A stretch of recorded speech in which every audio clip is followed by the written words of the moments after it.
இயேசுவில் பிரியமான சகோதர சகோதரிகளே, ஆண்டின் புதுக்காலம் 33ஆம் ஞாயிற்றுக்கிழமை வழிபாட்டை சிறப்பித்து ஆண்டவருடைய அருளையும் ஆசிரியையும் பெற ஒரே குடும்பமாக கூடி வந்திருக்கிறோம். ஆண்டின் புதுக்காலம் 33ஆம் ஞாயிறு என்று நாம் கொண்டாடுகிற பொழுது திருச்சபையினுடைய திருவழிபாட்டு கொண்டாட்டத்தில் வருகிற இந்த முக்கியமான புதுக்காலம் நிறைவருகின்ற சூழ்நிலை வருகின்ற ஞாயிறு 34ஆம் ஞாயிறு ஆண்டவர் இயேசு அரசர் கிறிஸ்து அரசர் என்ற திருவிழாவை நாம் கொண்டாடி அதுக்கடுத்த ஞாயிற்றுக்கிழமையிலிருந்து ஆண்டவர் இயேசுனுடைய பிறப்பு பெருவிழாவை கொண்டாட திருவருகை காலம் என்ற ஒரு புதிய அத்தியாயத்தை தொடங்கி திருவழிபாட்டினுடைய புதிய வரலாறானது, புதிய நிலையானது, புதிய தொடக்கமானது ஆரம்பிக்க இருக்கிறது. என்ற அடிப்படையில் இந்த ஆண்டின் புதுக்கால ஞாயிற்றுக்கிழமை நாம் வாசிக்க கேட்ட இந்த 3 வாசகங்கள் மற்றும் நாம் பாடிய சங்கீதம் திருப்பாடல் வழியாக ஆண்டவர் நமக்கு தருகின்ற செய்தி என்ன? ஆண்டவர் இந்த 3 வாசகங்கள் வழியாகவும் புதுக்காலம் 33ஆவது ஞாயிற்றுக்கிழமை வழியாகவும் நமக்கு தருகின்ற செய்தியானது மத்தேயு நற்செய்தி 24ஆம் அதிகாரம் 13வது வாக்கியம். மத்தேயு நற்செய்தி 24:13 இந்த ஆண்டின் பொது காலத்தினுடைய 33வது வாரத்தினுடைய நிறைவையும் இன்னும் வருகின்ற கிறிஸ்து அரசருடைய பெருவிழா மற்றும் திருவருகை காலத்தினுடைய தொடக்கத்தையும் நமக்கு முன்னறிவிப்பதாக இருக்கிறது. இந்த திருவழிபாடு நிகழ்வுகளும் வாசகங்களும் மத்தேயு நற்செய்தி 24:13 வாசிங்க. ஆனால் இறுதி வரை மன உறுதியோடு இருப்பவரே மீட்பு பெறுவர். இறுதி வரை, டில் தி எண்ட். பல சமயங்களில் தொடக்கம் நன்றாக இருக்கிறது, ஆனால் முடிவானது அபரிவிதமாக ஒரு முடிவற்றதாக, ஒரு நிறைவற்றதாக இருக்கிறது. எனவே ஆண்டவர் சொல்லுகிறார், இறுதி வரை மன உறுதியோடு நிலைத்திருப்போர் பெறு பெற்றோர். வாசி கேட்ட முதல் வாசகம் தானியேல் புத்தகம் 12ஆம் அதிகாரம் 1 முதல் 3 வரை அந்த இறுதி நாட்களினுடைய வருகை எப்படி இருக்கும், அதனுடைய பயங்கரமான சூழல். ஆனால் அந்த சூழலிலும் அங்கு நமக்கு துணை இருப்பது கடவுளது வான் தளபதி மிக்கேல் நமக்கு துணை இருந்து அந்த அபத்தமான, அந்த அவிசுவாசமான அந்த போர்க்காலமும் கலகங்களும் குழப்பங்களும் நிறைந்த சூழலிலே கடவுளுடைய தலைமை வான் தளபதி மிக்கேல் கடவுளுடைய அடியார்களுக்கு, நம்பிக்கையாளர்களுக்கு துணை செய்து கடவுள் பெயரால் நம்மை பாதுகாப்பார் என்ற நம்பிக்கையை முதல் வாசகம் கொடுக்கிறது.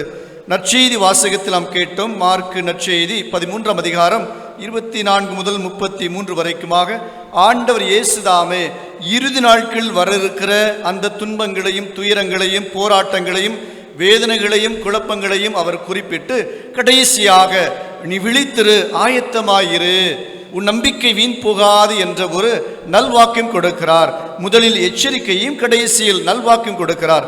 வாசி கேட்ட 2வது வாசகம் நாம் எப்படி நம்பிக்கையில் நிலைத்திருக்க வேண்டும், நம்பிக்கையில் நிலைத்திருக்க, மன உறுதியோடு நிலைத்திருக்க நமது திருச்சபை வாழ்க்கையில் நமக்கு உதவி செய்கிற உச்சகட்டமான இறைவேண்டல் என்ன?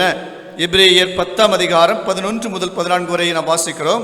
அங்கு பலியினுடைய மேன்மை, ஆண்டவர் இயேசு கல்வாரியில் ஒப்புக் கொடுத்த அந்த ஒரே மகத்துவமான பலிதான் நம்மை நம்பிக்கையிலும் இறை அன்பிலும் உறுதிப்படுத்தி எவ்வளவு பயங்கரமான சூழல்கள் இந்த உலகத்திலும் சமூகத்தில் நடந்தாலும் இந்த ஆண்டவரது கல்வாரி பலி நமக்கு நிறைவையும் மன உறுதியையும் இறை நம்பிக்கையையும் இறை அன்பையும் விசுவாசத்தையும் கொடுக்கிறது என்று 2வது வாசகத்திலே எபிரேய ஆசிரியர் நமக்கு கற்பிக்கிறார். ஏனென்றால் பழைய ஏற்பாட்டு பலி அதில் ஆரோன் தலைமை குரு தொடங்கி பலர் அங்கு ஒப்பு கொடுத்தாலும் அந்த பலியினால், அந்த ஆடு மாடுகளுடைய அந்த மிருகங்களுடைய பலியினால் அது மக்களுடைய பாவங்கள் மன்னிக்கப்படாது.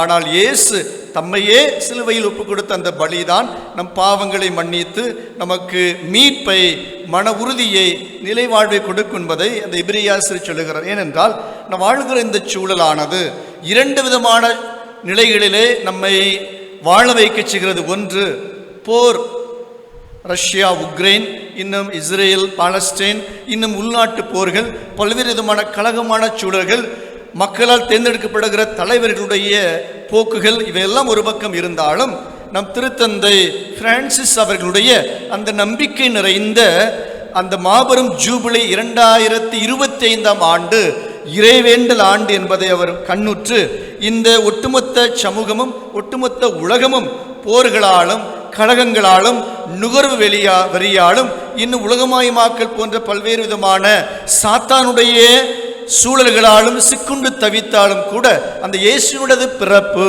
இயேசுவினது 2025 ஆண்டு பிறப்பு மக்களுக்கெல்லாம் மகிழ்ச்சியூட்டுவதாக, நம்பிக்கையூட்டுவதாக, ஒரு தைரியத்தை கொடுக்க வேண்டும் என்ற நிலையில்தான் அவர் கடந்த 3 ஆண்டுகளாக அகில உலக மாமன்றத்தை அவர் கூட்டி பல நிலைகளிலே கலந்து பேசி இப்பொழுது நிறைவு செய்து அருமையான ஒரு திருமடலையும் அவர் தயாரித்து மக்களுக்கெல்லாம் ஒரு நற்செய்தியாக, ஒரு மாபெரும் நம்பிக்கையூட்டும் செய்தியாக தருகிறார்.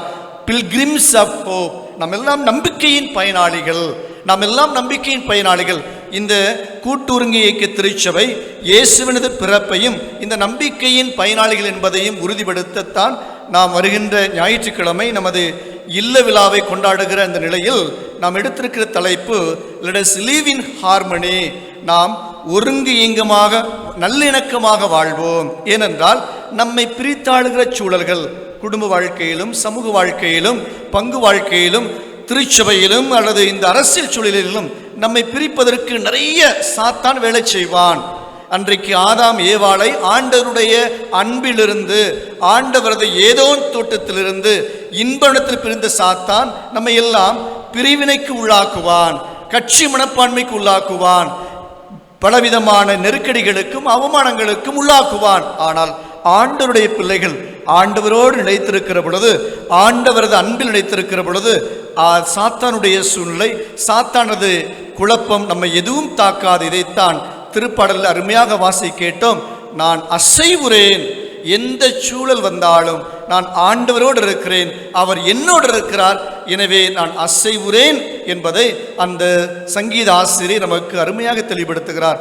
பிரியமான அன்பு சகோதர சகோதரிகளே, ஆக ஆண்டின் பொதுக்காலத்தை நிறைவு செய்து திருவருகை காலத்தை தொடங்குகிற வேளையில், இந்த கிறிஸ்து அரசருடைய பெருவிழாவை நெருங்குகிற வேளையில் அந்த அரசர் நம்பிக்கையின் அரசர், நம்மை மன உறுதியோடு நிலைத்து நிற்க நம்மை பலப்படுத்துகிற அரசர். எனவேதான் வாசியுங்கள் யோவான் நற்செய்தி 14ஆம் அதிகாரம் 1 வசனத்திலே நம் ஆண்டவர் இயேசு இந்த உலகத்தை விட்டு செல்வதற்கு முன்பாக தனது இறுதி காலம் வந்துவிட்டது, தன்னை காட்டி கொடுத்து கைது செய்து கயவர்கள் தன்னை துன்புறுத்த இருக்கிறார்கள், இந்த மக்களை விட்டு செல்ல இருக்கிறோம், பாடுகளும் மரணமும் கொடூரமாக இருக்கும், சிலுவையினது பாடுகள் மிக வேதனையாக இருக்கும் என்பதை கண்ணுற்ற ஆண்டவர் இயேசு அதையெல்லாம் அவர் நினைத்து பார்த்து மக்களுக்கு சொல்லுகிறார். யோவான் 14 வசனம், நீங்கள் உள்ளம் கலங்க வேண்டாம், கடவுளிடம் நம்பிக்கை கொள்ளுங்கள், என்னிடமும் நம்பிக்கை கொள்ளுங்கள். அதே யோவான் நற்செய்தி 16ஆம் அதிகாரம் 32வது வசனத்தை வாசி கேட்போம். நம்ம எல்லாம் நம்பிக்கையில் வாழச் செய்கிற கடவுள் நமக்கு ஒரு எச்சரிக்கையும் கொடுத்து அந்த எச்சரிக்கைக்கு அவர்தாமே பதிலையும் கொடுக்கிறார். யோவான் 16:32, இதோ காலம் வருகிறது, ஏன் வந்தே விட்டது, அப்போது நீங்கள் சிதறடிக்கப்பட்டு ஒவ்வொருவரும் அவரவர் வீட்டுக்கு ஓடி போவீர்கள், என்னை தனியே விட்டு விடுவீர்கள். ஆயினும் நான் தனியாக இருப்பதில்லை, தந்தை என்னோடு இருக்கிறார். அடுத்து 33, என் வழியாய் நீங்கள் அமைதியை, சமாதானத்தை, நிம்மதியை, ஆறுதலை காணும் பொருட்டு நான் இவற்றை உங்களிடம் சொன்னேன். நல்லா கேட்டுக்கிறோம். உலகில் உங்களுக்கு துன்பம் உண்டு, எனினும் துணிவோடு இருங்கள், தைரியமாக இருங்கள், அஞ்சாதிருங்கள், பயப்படாதிருங்கள். உங்களுக்கு துன்பம் உண்டு, உடல் துன்பங்கள், பொருளாதார நெருக்கடி, கடன் துன்பங்கள், இன்னும் வறுமை என்ற துன்பம், இன்னும் பகைமை, சண்டை சச்சரவு, போட்டி, பொறாமை என்ற துன்பங்கள், துயரங்கள் இந்த உலகத்தில் உண்டு. சாத்தான் வழியாக வருகிற துன்பங்கள், மனுஷன் வழியாக வருகிற துன்பங்கள், அரசியல் தடை வழியாக அரசாங்க வழியாக வருகிற துன்பங்கள், எல்லா துன்பங்களும் சவால்கள் உண்டு. எனினும் தைரியமா இருங்க, துணிச்சலோடு இருங்கள், ஏனெனில் நான் உலகத்தை வெற்றி கொண்டு விட்டேன், நான் ஜெயித்து விட்டேன். நம் தெய்வம் இயேசு, அவர் ஜெயித்த இயேசு, வெற்றியின் இயேசு.